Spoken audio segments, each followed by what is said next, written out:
ಪುಟಿ ಇಷ್ಟೊಂದ್ ಜಿರ್ಲೆ ಇವುಗಳ ಬಾಯಿಗಲೆ ಇಷ್ಟು ದಿನ ಕಣ್ಣಿಗೂ ಕಂಡಿಲ್ಲ.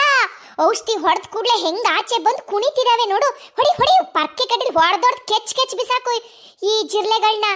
ಕಣೆ ಅಮ್ಮ, ಇಷ್ಟು ದಿನ ಕಣ್ಣಿಗೆ ಕಾಣಿಸಿರ್ಲಿಲ್ಲ, ಇವತ್ ನೋಡು ಔಷಧಿ ಹೊಡೆದ ಕೂಡಲೇ ಎಲ್ಲ ಆಚೆ ಬಂದಿದಾವೆ. ಅರ್ಧಕ್ಕರ್ಧ ಔಷಧಿ ತಿಂದು ಸತ್ತೋಗಿದಾವೆ ಕಣೆ ಅಮ್ಮ.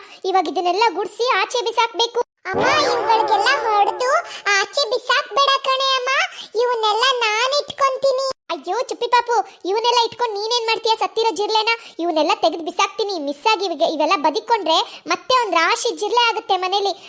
ಜಿರ್ಲೆ ಇದ್ರೆ ಕಾಯಿಲೆ ಹರಡುತ್ತೆ. ಅವು ಗಲೀಜಲ್ಲೆಲ್ಲ ಓಡಾಡಿ ತಟ್ಟೆ ಪ್ಲೇಟು ಲೋಟದ ಮೇಲೆಲ್ಲ ಓಡಾಡ್ತವೆ. ಅದೇ ಪ್ಲೇಟು ತಟ್ಟೆ ಲೋಟದಲ್ಲಿ ನಾವು ಊಟ ಮಾಡ್ತೀವ, ಆಮೇಲೆ ನಮಗೆ ಬೇಡದಿರೋ ಕಾಯಿಲೆ ಎಲ್ಲ ಹತ್ಕೊಂತವೆ. ಅದಕ್ಕೇನೆ ಈ ಜಿರ್ಲೆನೆಲ್ಲ ತೆಗೆದು ಆಚೆ ಬಿಸಾಕೋಣ ಇರು.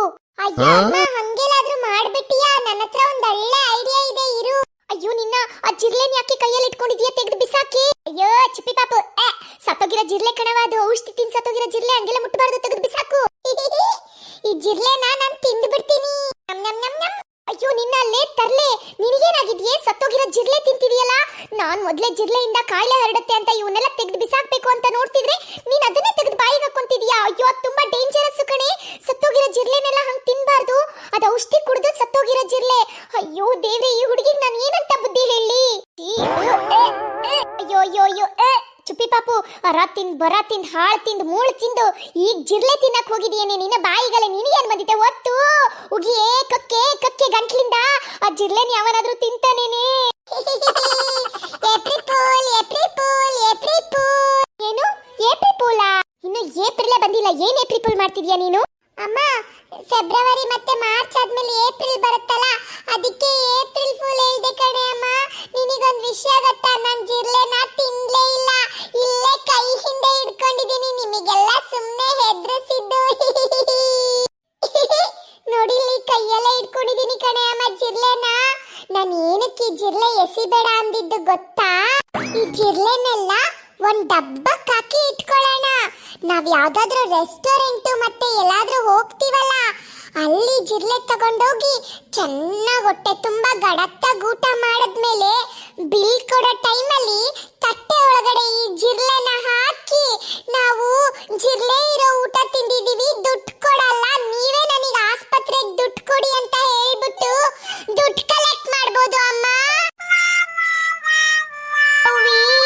ಎಂತ ಐಡಿಯಾನವ ಚುಪ್ಪಿ ಪಾಪು, ಸೂಪರ್ ಐಡಿಯಾ ಬಿಡು ನಿಂದು.